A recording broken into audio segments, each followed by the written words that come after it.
The interview was a major contribution to making my parents' relationship worse. Allegedly, a forgotten note from Princess Diana has resurfaced, and insiders say it brought King Charles to his knees. Was it love, regret, or something even more shocking? The royal silence is deafening. Watch until the end, and make sure to subscribe for more unbelievable royal revelations. It began like any other morning in Buckingham Palace. Structured, quiet, routine. King Charles III sat in his private study reviewing the day's documents, briefings, ceremonial plans, and final preparations for his coronation. But something unusual caught his attention. Among the pile of correspondence was a small blue package, unmarked and wrapped in worn paper. The handwriting on the label was instantly familiar, elegant, flowing, personal. It was Diana's. A chill passed through him. He cleared the room without a word and carefully opened the package. Inside was a modest mahogany jewelry box, one he instantly recognized from decades ago. It had belonged to Diana. Not her official crown jewels, but her private pieces, the ones she kept close. On top of the box was an envelope, aged and cream-colored.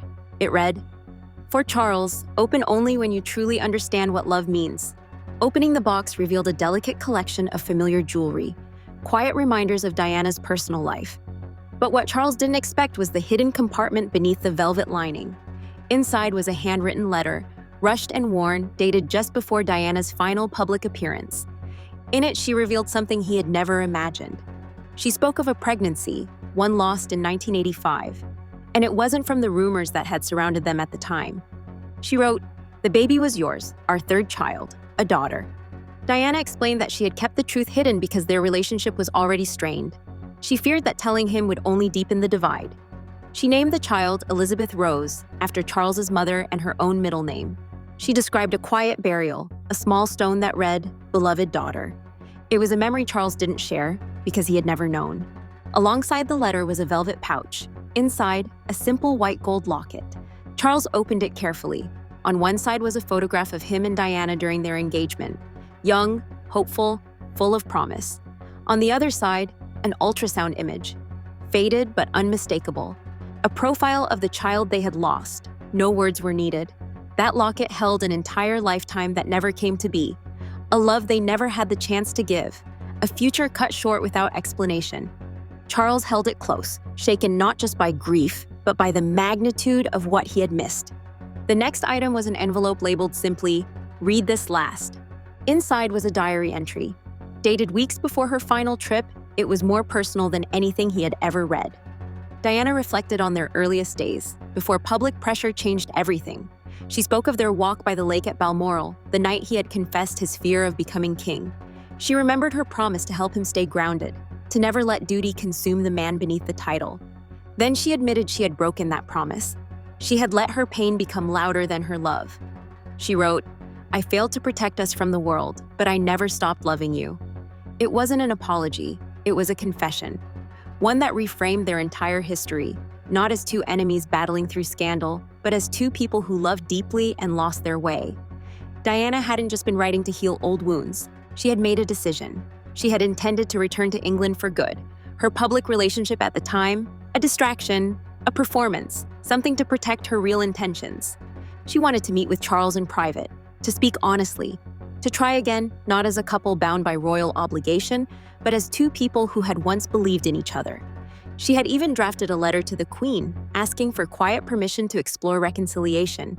She envisioned a peaceful life, shared work, focused on charity and family, no need for titles, no need for cameras, just time together, privately rebuilding trust and partnership. Her heart wasn't in the headlines anymore. It was still with him. Buried between the notes was a small slip confirming a private meeting. No staff, no press, just Diana and Charles. It had been arranged by a senior aide in total secrecy. A chance to speak without palace protocol. A moment to reconnect. Charles remembered hearing about a personal meeting that week, but he hadn't known it involved her. That meeting never happened. Diana never returned. And the conversation that could have changed everything was lost. Charles sat frozen as he held the final envelope labeled in Diana's unmistakable hand. Emergency, for Charles only. He already knew this wasn't going to be another love letter. The paper inside felt heavier than the rest. Its words carried the weight of urgency, fear, and something more. Protection. As he unfolded it, his eyes fell on the opening line. If something happens while I'm in Paris, I need you to know this trip is not what it seems. The letter explained that weeks before she left for Paris, Diana had received a threat. Someone claimed to possess private medical records from the clinic where she had been treated after losing Elizabeth Rose. Those records, long believed to have been destroyed, detailed the pregnancy, and more importantly, that Charles had never been told. The person who contacted her wasn't asking for money. They were demanding her silence. According to Diana, the threat was specific and cruel. Retreat from public life entirely or risk exposing the story in a way that would shatter the public's already delicate view of the monarchy and its most vulnerable members, her sons. She wrote, "They'll twist the truth, Charles. They'll say you ignored me, that you were indifferent, that you turned your back on your own child, and I won't let that happen. I won't let them destroy the father of my boys." Paris, she explained, was simply a cover. She needed space to figure out her next move. She'd arranged to meet with a few trusted contacts, including former palace security staff, to track the source of the leak and secure what evidence she could. Dodi, she added, was unaware. "He thinks we're here for a romantic getaway. He doesn't know the truth, and I hate deceiving him, but I had to keep this between us. Only you and I know what really matters." She closed the letter with a warning. "If they silence me before I can tell you face to face, promise me one thing. Tell William and Harry who I really was, and remind them their mother never stopped protecting their father." Charles set the letter down, his heart pounding. Her trip wasn't about running from something. It was about running toward resolution, quietly fighting a battle no one else knew was happening. And she had fought it alone. The final drawer of the jewelry box revealed something unexpected, a small cassette tape. A handwritten label read, "For Charles, play alone." With trembling fingers, Charles retrieved a small player from his shelf, the same one he had used for reviewing speeches and recordings over the years. He inserted the tape and pressed play. Then came her voice, soft, familiar, personal. It was Diana, but not the Diana of public appearances. This was the woman he had known in private, the woman who once confided in him, laughed with him, and shared quiet moments away from flashing cameras. She began hesitantly. "I recorded this because I couldn't say it to your face. I didn't want to put you on the spot. I know how guarded you are with your feelings, but I had to say this before I left." Her voice quivered slightly. She paused between sentences as if weighing each word. "I've been angry. I've been loud. I've tried to provoke you, but it all came from the same place. I never stopped caring. I didn't know how else to get your attention." She spoke about their marriage, not in blame, but in honesty. She admitted to mistakes she had made, to decisions that hurt them both. But what struck Charles most was her compassion. "Even when we were shouting across tabloids, I missed your silence. I missed the small things, your terrible jokes, the way you talked to trees, how you always knew when I needed tea but never said a word." There was a moment of silence on the tape. Then she whispered, "You've always been the one, Charles. Even when we drifted, even when it hurt, that truth never left me." She described the moment Harry was born, how Charles had held him and cried. "I saw it then, the father, the partner, the man behind the crown. I believed in that version of you. I still do." The tape continued for several minutes, recounting memories both painful and precious. But the final words were the most haunting. "I'm coming home, not to the palace, but to you. To try. To rebuild. If you'll let me, if you're ready." Then silence, no sign-off, no goodbye, just the click of the recorder stopping. Charles remained seated long after the tape ended, staring into the stillness.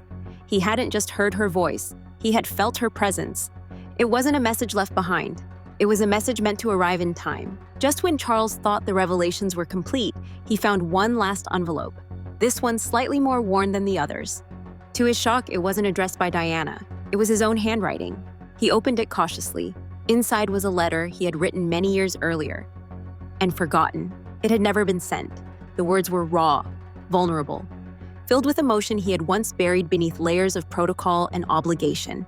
He read, "My dearest Diana, I don't know if you'll ever read this, but I need to say what I've never said out loud.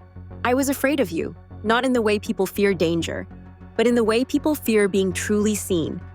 He wrote about how her openness, her spontaneity, her ability to connect with anyone had intimidated him, how he had grown up in an environment where emotions were carefully managed, rarely expressed. "You made me feel things I didn't know how to handle. It's easier to be safe than sincere. And I chose safety." He described how he had watched her carry their family in public while they fractured in private. He didn't excuse himself. He acknowledged how often he had withdrawn when she needed connection. Then came the most painful part. "You were never too much, Diana. I was just too little." At the bottom of the letter, there was a line that had been crossed out, but still legible beneath the stroke of the pen. "If you ever ask me to try again, I'll say yes." Charles leaned back in his chair, holding the letter tightly. She had found it. She had kept it. And after all this time, she had finally answered. Charles sat alone with the open jewelry box, surrounded by memories, truths, and regrets. Everything he had read changed how he remembered her, not as a rebel or an icon, but as a human being who had loved deeply, even when it hurt. He thought about the daughter they never met. He thought about the life they never got to rebuild. He thought about how close they had come, and how quickly that chance vanished. But he also saw something else, a legacy, one he could still build. He decided to establish a foundation in Elizabeth Rose's name, quietly, privately, a support system for mothers who had experienced similar loss. A tribute not to pain, but to healing. He carefully placed all the contents back into the box and returned it to a private drawer. Before leaving the room, he whispered into the stillness, "I would have said yes." Some stories aren't meant to be rewritten, but they can be understood more fully with time. Diana's final gift wasn't just a box of memories, it was a portrait of love, flawed, enduring, and real. What do you think Charles should do with this truth? Should it be kept private or shared with the world? Let us know in the comments. And if you believe in second chances and stories still waiting to be heard, make sure to subscribe, because sometimes the most powerful love stories are the ones that almost happened.